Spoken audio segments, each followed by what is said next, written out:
বাইরে পড়ছে বৃষ্টি আর নদীতে চলছে ঝড়, কিন্তু বর্তমানে আছে আমি দ্বীপ জেলার ভোলার ইলিশা লঞ্চ ঘাট। তো ইলিশা লঞ্চ ঘাটে আমি আছি বর্তমানে এই অবস্থান।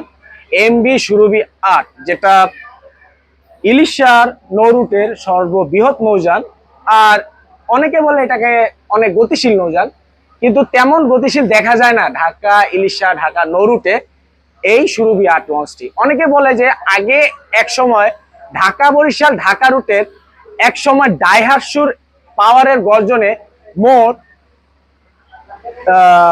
প্রায় হয়তো কিছু সংখ্যক, যখন ঈদ স্পেশাল ট্রিপে এমবি সুরভি 8 যখন ঢাকা বরিশাল ঢাকা নৌরুটে যখন চলাচল করত, তখন এটা প্রায় 6 থেকে 7টি নৌযান ওভারটেক করে সবার আগে ঢাকা প্রবেশ করত। কিন্তু এখন ঢাকা ইলিশা ঢাকা নৌরুটে যুক্ত হওয়ার পরে লঞ্চটি কিছুটা স্লো হয়ে গেছে, হয়তো গতি কমিয়ে গেছে। কিন্তু এখন আমি ইলিশা ঘাটে অবস্থান। তো ইলিশা ঘাটে দেখতে পাচ্ছেন যে প্রচুর পরিমাণ বৃষ্টি হচ্ছে। তো আমরা ওদিকে কোনো বৃষ্টি পাই নাই। যখন আমরা চরপেশন থেকে ইলিশা আসি একটি সিএনজিতে করে, তখন ওই সময় বৃষ্টি পাই নাই। কারণ যখন ইলিশা লঞ্চ ঘাটে যখন কাছাকাছি আসি, তখন বৃষ্টি মানে অনেক পরিমাণে বৃষ্টি পড়ছে। তো আশা করি আমাদের যাত্রাটা আজকে শুভ হবে। তো ভিডিওটি ভালো লাগলে অবশ্যই লাইক কমেন্ট শেয়ার করবেন, এবং হ্যাঁ, যদি পেজটি কেউ নতুন দেখে থাকেন এবং শেয়ার করেন, তো অবশ্যই একটি ফলো দিতে ভুলবেন না। ধন্যবাদ।